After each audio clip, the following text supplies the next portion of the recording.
Hello दोस्तों, नमस्कार। स्वागत है आपका एक बार फिर से आपके अपने यूट्यूब चैनल डिजिफ्लाई में। तो दोस्तों, आज की क्लास स्टार्ट करेंगे हम। भूगोल से संबंधित ये क्लास होने वाली है। पहली क्लास है दोस्तों, ये UP triple S C PET 2025 में ज्योग्राफी की पहली क्लास है, जिसमें हम शुरू कर रहे हैं विश्व का भौतिक भूगोल से। इसमें हम क्या क्या देखने वाले हैं आज की क्लास में, मैं आपको बता दूं। जो विश्व का भौतिक भूगोल है, इसमें यहाँ पे हम 5 टॉपिकों को कवर करेंगे। वो कौन कौन से टॉपिक हैं? पहला है आपका नदियां तथा नदियों की घाटी। दूसरा है आपका भूजल संसाधन। और तीसरा टॉपिक रहेगा आपका पर्वत, पहाड़ियां तथा हिमनद। और चौथा आपका मरुस्थल और शुष्क क्षेत्र। और पांचवा टॉपिक आपका रहेगा वन। जी हाँ दोस्तों, इन 5 टॉपिकों से जो यूपी ट्रिपल एस आयोग द्वारा अब तक पूर्व परीक्षाओं में प्रश्न पूछे गए हैं, जो कि आपकी यूपी ट्रिपल एस सी आने वाली जो परीक्षा है, UP triple S C PET 2025, उसके लिए महत्वपूर्ण है। उन सभी की व्याख्या, एक्सप्लेनेशन यहाँ पे हम देखेंगे और एक सही वे में यहाँ पे चीजों को तैयार करने का प्रयास यहाँ पे हम करेंगे। तो चैनल पर नए हैं तो प्लीज चैनल को सब्सक्राइब कर लें। वीडियो पसंद आए तो वीडियो को लाइक शेयर जरूर करें दोस्तों। और हाँ दोस्तों, आपसे एक और गुजारिश है, वीडियो को दोस्तों बिना स्किप किए अच्छे से देखें, क्योंकि एक एक प्रश्न पूर्व परीक्षा में पूछा गया प्रश्न है यूपी ट्रिपल एस सी आयोग द्वारा। तो बस बने रहें हमारे साथ। इन 5 टॉपिकों को हम आज कवर कर लेंगे।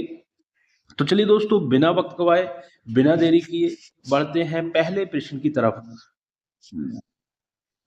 पहला प्रश्न क्या है आपका, नदियां तथा नदियों की घाटी से, कि डैन्यूब नदी का उद्गम किस देश में है? ये आपसे पूछा है। देखिए, ग्राम विकास अधिकारी की ये परीक्षा में पूछा गया है 2018 में, कि डैन्यूब नदी है, उसका उद्गम किस देश में है? हंगरी में है, रोमानिया में है, जर्मनी में है या ऑस्ट्रिया में है? तो डैन्यूब नदी का जो उद्गम है वो आपका जर्मनी देश में है। ऑप्शन बी यहाँ पे राइट आंसर होगा। कहाँ पे? जर्मनी देश में है, याद रखेंगे। चलिए, इसकी व्याख्या पे हम यहाँ पे नजर डालेंगे, क्योंकि व्याख्या से दोस्तों कई प्रश्न हमारे यहाँ से कवर होते हैं और एक अंदाजा हमें लग जाता है कि कहाँ से कहाँ तक प्रश्न पूछा जाने वाला है। चलिए, डैन्यूब नदी मध्य यूरोप में बहने वाली नदी है। इस नदी का उद्गम जर्मनी में ब्लैक फॉरेस्ट के पहाड़ों में स्थित डोनाउ एशियन कस्बे के पास होती है और फिर दक्षिण पूर्व की ओर बहती है। ठीक है, अंत में यह काला सागर में मिलती है। ठीक है, तो अंत में जाके ये कहाँ मिलती है? काला सागर में मिलती है। डैन्यूब नदी वोल्गा नदी के बाद यूरोप की दूसरे सबसे लंबी नदी है।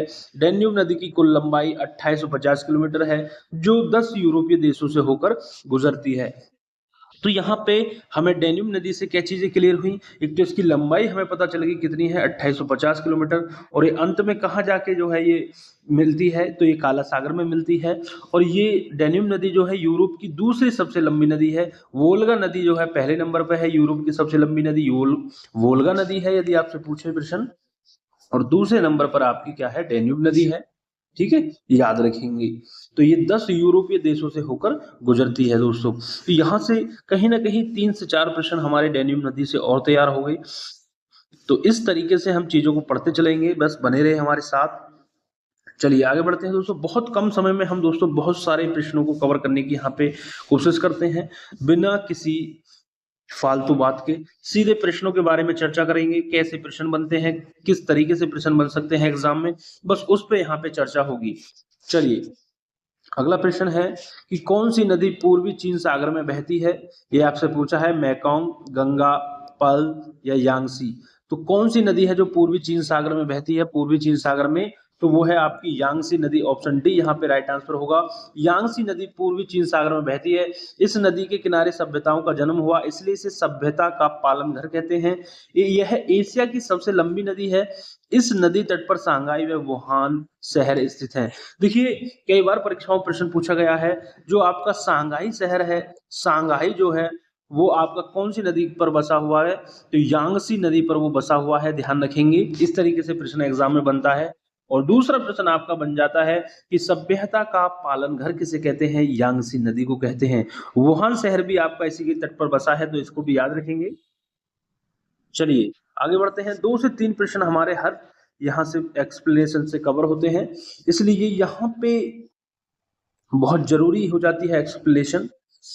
अगला प्रश्न है कि निम्नलिखित में से कौन सी नदी विषुवत रेखा को 2 बार पार करती है?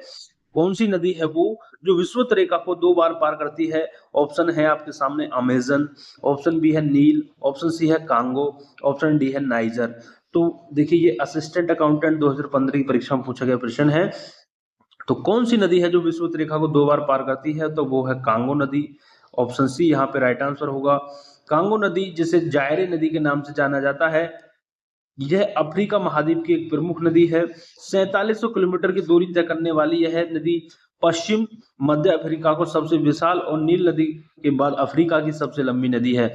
यह भूमध्य रेखा इक्वेटर को 2 बार काटती है। तो याद रखना यह अफ्रीका महाद्वीप की एक प्रमुख नदी है। इसको जायरे नदी के नाम से भी जाना जाता है।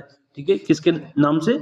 जायरे नदी के नाम से जाना जाता है। तो वो कांगो नदी है जो विषुवत रेखा को 2 बार पार करती है। ठीक है, दक्षिण अफ्रीका की लिम्पोलो लिम्पोपो नदी मकर रेखा को 2 बार तथा भारत की महानदी कर्क रेखा को 2 बार काटती है। इसको भी आप ध्यान रखना है।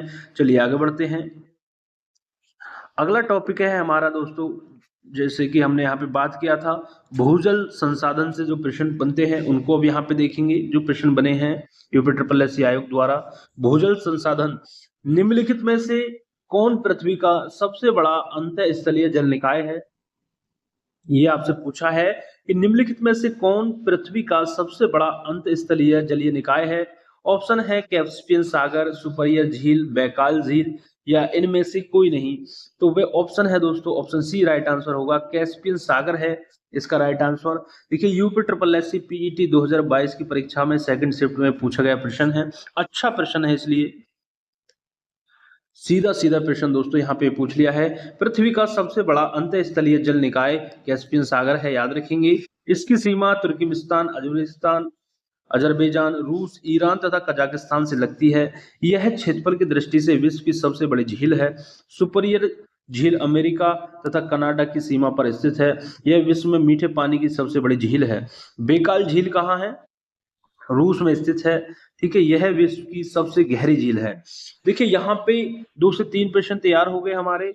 वो क्या क्या प्रश्न है कि देखिए विश्व में मीठे पानी की सबसे बड़ी जो झील है वो कौन सी झील है? ये आपकी है सुपीरियर झील है और ये अमेरिका तथा कनाडा की सीमा पर स्थित है, याद रखेंगे। और बैकाल झील जो है यहाँ पे आपकी ये रूस में है और विश्व की सबसे गहरी झील इसे बोला जाता है बैकाल झील, जो कि रूस में स्थित है, याद रखेंगे। चलिए आगे बढ़ते हैं अगले प्रश्न की तरफ। अगला प्रश्न दोस्तों क्या होने वाला है? 5वां प्रश्न देखिए आपके सामने कि पृथ्वी पर कितने प्रतिशत ताजा जल उपलब्ध है। यहाँ आपसे पूछा है कि पृथ्वी पर कितना परसेंट ताजा जल उपलब्ध है? 30%, 0.3%, 0.3% या 0.017%। से यहाँ पे ऑप्शन बी यहाँ पे राइट आंसर होगा। ऑप्शन बी राइट आंसर होगा कि पृथ्वी को जलीय ग्रह, देखिए यहाँ पे व्याख्या देखते हैं, पृथ्वी को जलीय ग्रह अथवा नीला ग्रह भी कहा जाता है। 2 प्रश्न यहाँ से तैयार हो गए। जलीय ग्रह, पृथ्वी के धरातल का 71% भाग जो जल आच्छादित है। उत्तरी गोलार्ध में कुल क्षेत्रफल के लगभग 60.7% भाग पर जल, जबकि दक्षिणी गोलार्ध में 80.9% भाग पर जल है। लेकिन पृथ्वी पर कुल जल का लगभग 97% खारे जल के रूप में दोनों गोलार्धों में, महासागरों में मौजूद है। केवल 3% जो है वो ताजा जल उपलब्ध है। बाकी जो है दोस्तों खारा जल यहाँ पे है और पृथ्वी के धरातल पर 71% भाग जल आच्छादित है। पृथ्वी को जलीय ग्रह और नीला ग्रह भी कहते हैं। 3% ताजा जल उपलब्ध है, ये ध्यान रखेंगे, ओनली 3%। चलिए अगला प्रश्न, निम्नलिखित में से कौन सा सतह पर जल संसाधन का एक उदाहरण है? झील, कुआं, टैंकर या समुद्र?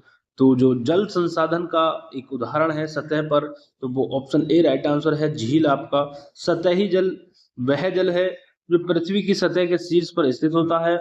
सतही जल 4 नदियों, झीलें, तलैया और तालाब मुख्य स्रोत हैं।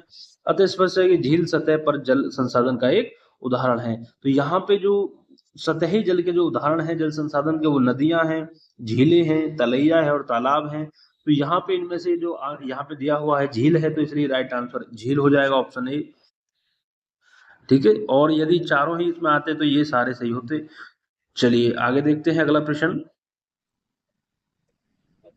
कि निम्नलिखित में से कौन मीठे पानी का सबसे अच्छा स्रोत है। ये आपसे पूछा है कि मीठे पानी का सबसे अच्छा स्रोत कौन सा है, महासागर है, खारा पानी है, सागर है या नदी है।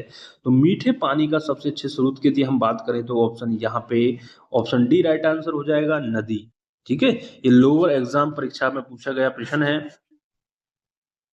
चलिए इसकी यहाँ पे हम व्याख्या देखेंगे कि पृथ्वी के जलमंडल का लगभग 97% भाग खारे पानी के रूप में समुद्रों में मौजूद है, जबकि 3% जो है लगभग जल मीठे जल के रूप में उपलब्ध है, जिसका लगभग 2/3 भाग हिमनद के रूप में पहाड़ों तथा ध्रुवीय क्षेत्रों में हिम चादरों अथवा हिम टोपियों के रूप में मौजूद है, जबकि मीठे जल का शेष भाग नदियों, भूमिगत जल, झीलों इत्यादि के रूप में मौजूद है। उपयुक्त विकल्पों के अनुसार मीठे पानी का सबसे अच्छा स्रोत नदी है, महासागर, सागर और खारे पानी के स्रोत है। ठीक है, नदी है। ठीक है, और जो महासागर हैं और सागर हैं एवं खारा पानी, ये खारे पानी के स्रोत हैं, याद रखेंगे। चलिए अब बढ़ते हैं दोस्तों अगले टॉपिक पे। अगला टॉपिक है हमारा, तीसरा टॉपिक क्या है, पर्वत, पहाड़ियां तथा हिमनद। यहाँ से देखेंगे तीसरा नंबर का टॉपिक, पर्वत, पहाड़ियां तथा हिमनद से जो प्रश्न बनते हैं, इनको यहाँ पे देखेंगे कौन कौन से प्रश्न बने हैं। पहला है कि विश्व की सबसे ऊंची चोटी mount Everest dot dot dot के बीच स्थित है। जो ये माउंट एवरेस्ट चोटी है विश्व की सबसे ऊंची, ये कहाँ स्थित है, भारत और Nepal, option A, option B भारत और भूटान, ऑप्शन सी नेपाल और तिब्बत, या ऑप्शन डी इनमें से कोई नहीं। तो राइट आंसर है नेपाल और तिब्बत के बीच स्थित है माउंट एवरेस्ट। ठीक है, और इसकी यदि हम बात करें, विश्व की सबसे ऊंची चोटी माउंट एवरेस्ट नेपाल और तिब्बत के बीच स्थित है। इसकी ऊंचाई की यदि हम बात करें तो 8848 मीटर है। यह महान हिमालय में स्थित है, नेपाल और तिब्बत में, याद रखेंगे। देखिए यूपीएससी पीईटी परीक्षा 2022 के शिफ्ट फर्स्ट में पूछा गया प्रश्न है। चलिए बढ़ते हैं अगले प्रश्न की तरफ कि निम्न में से किस चट्टानों के स्तरों में खनिज तथा संचित होते हैं, खनिज निक्षेपित तथा संचित होते हैं। ये आपसे पूछा है किस चट्टानों के स्तरों में, तो अवसादी चट्टानों में, कायांतरी चट्टानों में, आग्नेय चट्टानों में, या इनमें से कोई नहीं। तो जो खनिज है आपके, खनिज जो है वो निक्षेपित तथा संचित कहाँ कहाँ होते हैं, अवसादी चट्टानों में होते हैं। ऑप्शन ए यहाँ पे राइट आंसर होगा। चलिए इसकी व्याख्या यहाँ पे देखेंगे दोस्तों। वीडियो कैसी लग रही है, वीडियो अच्छी लग रही है तो दोस्तों वीडियो को लाइक शेयर जरूर करें और उन लोगों तक शेयर करें जो भी तैयारी कर रहे हैं आपके भाई बहन। चलिए, पृथ्वी के क्रस्ट में मिलने वाले सभी प्रकार के मुलायम व कठोर पदार्थ चट्टान कहे जाते हैं। इनका निर्माण विभिन्न प्रकार के खनिजों के सम्मिश्रण से हुआ है। निर्माण विधि के आधार पर चट्टानों को 3 वर्गों में बांटा गया है। कौन कौन से हैं, आग्नेय चट्टाने, दूसरी है अवसादी चट्टाने और तीसरी है रूपांतरित चट्टाने। इनमें से अवसादी चट्टान का निर्माण आग्नेय तथा रूपांतरित चट्टानों के अपरदन व निक्षेपण के फलस्वरूप होता है, याद रखेंगे, आग्नेय और रूपांतरित चट्टानों के। इनमें जैविक अवशेषों का भी योगदान होता है। इन चट्टानों के स्तरों में ही खनिज निक्षेपित तथा संचित होते हैं, याद रखेंगे, अवसादी चट्टानों में। चलिए आगे, जो खनिज से संबंधित चट्टाने हैं वो अवसादी चट्टाने हैं। अब यहाँ पे जो प्रश्न देखेंगे अगला के बृहनसोत पर्वतों में निम्न स्तर खंड होते हैं, हेमनद, हास, द्रोणिका, या इनमें से कोई नहीं। तो इसका राइट आंसर होगा ऑप्शन सी, होस्ट, यहाँ पे इसका राइट आंसर होगा। इसकी यहाँ पे व्याख्या देखेंगे, क्या है व्याख्या, कि जब दो भ्रंशों के बीच एक स्तंभ यथावत रहे और किनारों के स्तंभ नीचे धस जाएं तो ब्लॉक पर्वत का निर्माण होता है। भारत का सतपुड़ा पर्वत, जर्मनी का ब्लैक फॉरेस्ट व फ्रांस का वाजिस पर्वत, पाकिस्तान का साल्ट रेंज और संयुक्त राज्य अमेरिका का वासाच रेंज व सियरा नेवादा ब्लॉक पर्वत के उदाहरण हैं।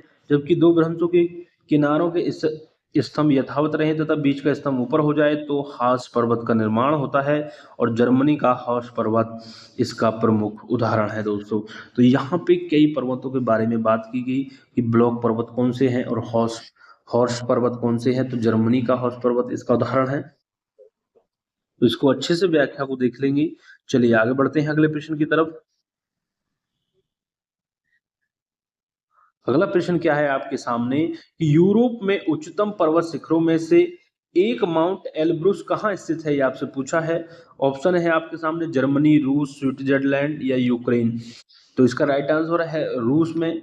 तो रूस क्षेत्रफल की दृष्टि से संसार का सबसे बड़ा देश है। देखिए एक प्रश्न और तैयार हो गया। इसका विस्तार यूरोप व एशिया दोनों ही महाद्वीपों में है। यूरोप में उच्चतम पर्वत शिखरों में एक माउंट एलब्रूस रूस में स्थित है। एलब्रूस पर्वत एक निष्क्रिय ज्वालामुखी है जो कांकस क्षेत्र की कांकस पर्वत श्रृंखला में स्थित है। इसकी समुद्र तट से ऊंचाई 5642 मीटर है। देखिए एल्ब्रुस पर्वत कहाँ है आपका, रूस में स्थित है और ये एक निष्क्रिय ज्वालामुखी है और रूस क्षेत्रफल की दृष्टि से संसार का सबसे बड़ा देश है। तो 2 से 3 प्रश्न यहाँ पे तैयार हुए। चलिए आगे बढ़ते हैं इसी तरीके से। अगला प्रश्न आपके सामने कि विश्व की सबसे बड़ी पर्वत श्रृंखला कौन सी है, आपसे पूछा है। अच्छा प्रश्न है। विश्व की सबसे बड़ी पर्वत श्रृंखला कौन सी है, आल्पस, एंडीज, हिमालय, काराकोरम या तिब्बत। यहाँ पे जो राइट आंसर होगा, विश्व की सबसे बड़ी पर्वत श्रृंखला जो है वो एंडीज है। ऑप्शन सी यहाँ पे राइट आंसर होगा। अब यहाँ पे कुछ पर्वत श्रृंखला है, उनकी लंबाई है, इनको भी देख लेते हैं। देखिए एंडीज पर्वत श्रृंखला जो कि दक्षिण अमेरिका में है, ये 7200 किलोमीटर लंबी है। रॉकी पर्वत श्रृंखला उत्तरी अमेरिका में 4800 किलोमीटर। हिमालय एशिया में, एशिया महाद्वीप में, ये 2500 किलोमीटर। और महान डिवाइडिंग श्रृंखला ऑस्ट्रेलिया महाद्वीप 3700 किलोमीटर। और ट्रांस अंटार्कटिका ये 3500 किलोमीटर इसकी लंबाई है। चलिए अब यहाँ पे दोस्तों एक नई टॉपिक की बात करेंगे। यहाँ पे ये 4th टॉपिक होने वाला है। इसके बाद दोस्तों एक और अंतिम टॉपिक, 5वां टॉपिक यहाँ पे होगा। तो इसकी वीडियो, आज की इस वीडियो में दोस्तों हमने 5 टॉपिकों के बारे में आपसे चर्चा करने की बात कही थी। तो 4th टॉपिक अब यहाँ पे ये शुरू हो रहा है। अब तक दोस्तों जितने भी भाई बहन अब तक यहाँ तक वीडियो को देख चुके हैं, वीडियो पसंद आ रही हो तो वीडियो को लाइक शेयर जरूर करें। और दोस्तों चैनल पर नए हैं तो प्लीज़ हमारे साथ जुड़ जाएं, चैनल को सब्सक्राइब कर लें, बेल आइकन को भी प्रेस कर लें ताकि आपसे एक एक वीडियो आपसे छूटे नहीं। इसी तरीके से दोस्तों रेगुलर हम निरंतर आपके लिए वीडियोज ला रहे हैं। और सबसे पहला जो हमारा उद्देश्य है वो यही है कि पहले हम पूर्व परीक्षा में जो प्रश्न पूछे गए हैं यूपी ट्रिपल एससी आयोग द्वारा, उन सभी को हम यहाँ पे कवर कर लें ताकि आपको एक अंदाजा लग जाए कि किस दिशा में आपको तैयारी करनी है, कैसे प्रश्न यूपी ट्रिपल एससी आयोग पूछता है, उन सभी को हम यहाँ पे पहले देख लें। यही हमारा उद्देश्य है और उसी क्रम में मैं यहाँ पे आपके लिए वीडियोस ला रहा हूँ।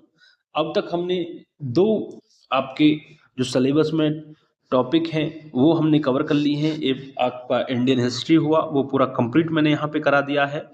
और आपका दूसरा भारतीय राष्ट्रीय आंदोलन हुआ, वो भी मैंने यहाँ पे कंप्लीट करा दिया है। तो आप यदि चैनल पर नए हैं और आपने अभी तक वो वीडियोस नहीं देखी हैं तो चैनल पर जाएं और प्लेलिस्ट है बाकायदे हमने इंडियन नेशनल मूवमेंट के नाम से, इंडियन हिस्ट्री के नाम से प्लेलिस्ट बनाई हुई है, आप वहाँ पे जाके उनको देख सकते हैं।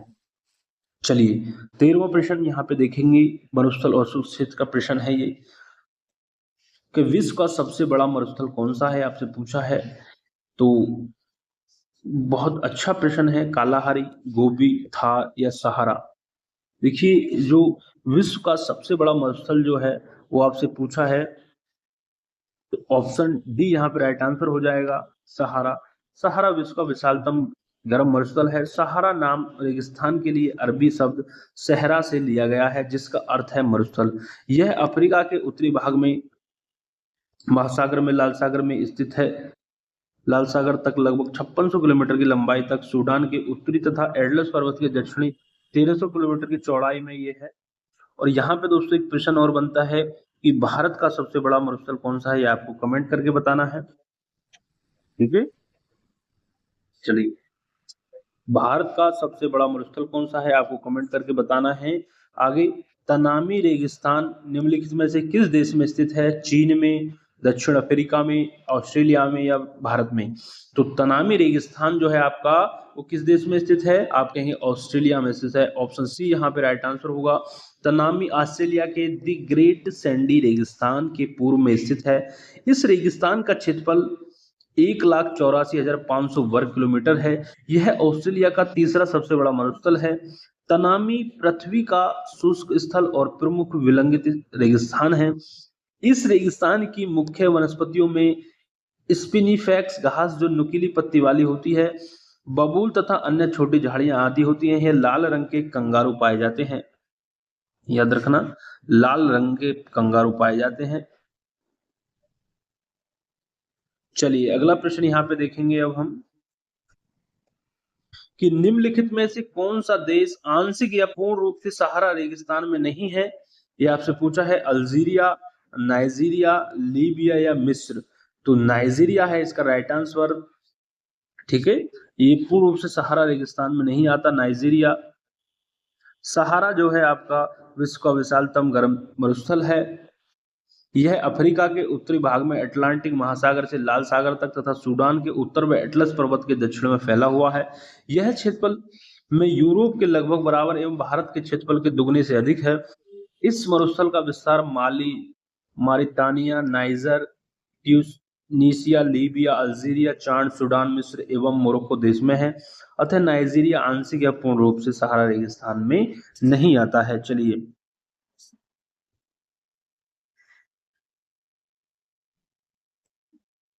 आपसे पूछा है अगला प्रश्न कि विश्व में सबसे बड़ा गर्म रेगिस्तान कौन सा है। तो ऑप्शन बी यहाँ पे राइट आंसर होगा, सहारा। तो विश्व का विशालतम गर्म मरुस्थल सहारा है, जो अफ्रीका महाद्वीप के उत्तरी भाग में फैला है। अब यहाँ पे कुछ मरुस्थल हैं, इनकी अवस्थिति देख लेते हैं। थार जो है वो आपका उत्तर प्रदेश, उत्तर पूर्वी भारत में राजस्थान में, गोबी आपका मंगोलिया चीन में, और मोजाब आपका दक्षिण कैलिफोर्निया यूएसए में है। ठीक है, चलिए आगे बढ़ते हैं अगले प्रश्न की तरफ। अगला प्रश्न क्या है आपके सामने कि कजाइल कुम रेगिस्तान कहाँ स्थित है। कजाइल कुम रेगिस्तान सऊदी अरब में, उज्बेकिस्तान में, उत्तरी ईरान में या तुर्कमेनिस्तान में। तो बात करें यहाँ पे कजाइल कुम रेगिस्तान की, तो ये आपका 3 जगह स्थित है। कहाँ पे आपका, उज्बेकिस्तान में, तुर्कमेनिस्तान में और कजाकिस्तान में स्थित है। तो इसलिए इसका जो राइट आंसर होगा वो ऑप्शन सी और डी दोनों हो जाएगा। ठीक है, इसका क्षेत्रफल 2,98,000 वर्ग किलोमीटर है। यह रेगिस्तान सीर दरिया तथा अमू दरिया नामक 2 नदियों के दोआब के मध्य स्थित है। चलिए अब दोस्तों हम बात करेंगे इस वीडियो के अंतिम टॉपिक 1 से। 5वां अंतिम टॉपिक है 1। इससे जो प्रश्न बने हैं यूपी ट्रिपल एससी आयोग द्वारा, उनको यहाँ पे हम कवर कर लेते हैं और इसी तरीके से यहाँ पे हमारी वीडियो समाप्त हो जाएगी। चलिए जल्दी से इनको भी देख लेते हैं बहुत ही कम समय में। जहां ऋतु के अनुसार पेड़ों की पत्तियां झड़ जाती हैं उन्हें कहते हैं सदाबहार वन, पर्णपाती वन, शंकुधारी वन या उपयुक्त में से कोई नहीं। मतलब जहां ऋतु के अनुसार पेड़ों की पत्तियां झड़ जाती हैं उन्हें कौन से वन कहते हैं, उन्हें कहते हैं पर्णपाती वन। ऑप्शन सी यहाँ पे राइट आंसर होगा, ऑप्शन सी यहाँ पे राइट आंसर होगा। चलिए इसकी व्याख्या देखेंगे, क्या है व्याख्या कि उष्ण कटिबंधीय पतझड़ वन जिनको पर्णपाती वन कहते हैं, इन वनों को मानसूनी वन भी कहा जाता है। ये कम घने होते हैं और वर्ष के एक निश्चित समय में अपनी पत्तियां गिराते हैं। इन वनों में पाए जाने वाले महत्वपूर्ण पेड़ साल है, सागौन है, पीपल है, नीम है, शीशम है। ये वन प्रायद्वीप में अधिक वर्षा वाले भागों और उत्तर प्रदेश व बिहार के मैदानी भागों में पाए जाते हैं। चलिए बढ़ते हैं अगले प्रश्न की तरफ। अगला प्रश्न क्या है कि विश्व में सबसे बड़े व घने वन कहाँ हैं। ये आपसे पूछा है, विश्व में सबसे बड़े व घने वन कहाँ हैं। भारत में, ब्राजील में, तंजानिया में या कनाडा में। देखिए ये आपका बहुत अच्छा प्रश्न है। विश्व में सबसे बड़े वन जो है वो आपके ब्राजील में है। ऑप्शन सी यहाँ पे राइट आंसर होगा। और ये इस वीडियो का दोस्तों लास्ट प्रश्न है। इसकी व्याख्या देख लेते हैं कि विषुवतीय प्रदेश में वर्ष भर आर्द्रता एवं उष्णता रहने के कारण घने जंगल उगते हैं। ये जंगल चीर हरित अर्थात सदा हरे भरे रहते हैं। वृक्षों तथा पत्तियों की सघनता का अनुमान इसी से लगाया जा सकता है कि सूर्य की किरणें धरती तक पहुंच ही नहीं पाती और वहां सदा अंधकार छाया रहता है। ये जंगल सदाबहार या सेलवास कहलाते हैं। महोगनी, गटापावी, रबर, एबोनी, रोजवुड, पाम इत्यादि प्रमुख वृक्ष हैं। विश्व में सर्वाधिक घने एवं लंबे वन इसी प्रदेश में पाए जाते हैं। ब्राजील के अमेजन बेसिन में ये वन पाए जाते हैं। इसके अतिरिक्त कांगो के घने जंगल विश्व की प्रसिद्ध हैं। ब्राजील कहवा उत्पाद में विश्व प्रसिद्ध है। याद रखेंगे, एक प्रश्न और तैयार हुआ, ब्राजील कहवा उत्पाद में विश्व प्रसिद्ध है। तो दोस्तों ये थे आज की वीडियो में प्रश्न विश्व के भौतिक भूगोल से। 5 टॉपिक हमने यहाँ पे कवर किए। कैसी लगी वीडियो दोस्तों, लाइक करके कमेंट करके जरूर बताएं और शेयर करें ज़्यादा से ज़्यादा वीडियो को, ताकि हमें और ज़्यादा सपोर्ट मिल सके, आपका प्यार मिल सके और जल्द से जल्द हम आपके लिए और ऐसी ही नई नई इन्फॉर्मेटिव वीडियोस आपके लिए लाते रहें। ठीक है, मिलते हैं बहुत जल्द अगली वीडियो में। तब तक के लिए दोस्तों जय हिंद, जय भारत, खुश रहें, मस्त रहें, स्वस्थ रहें और दोस्तों इसी तरीके से पढ़ते रहें। यदि आप सीरियस हैं UP triple S C PET 2025 को लेकर, तो मिलते हैं दोस्तों बहुत जल्द अगली वीडियो में।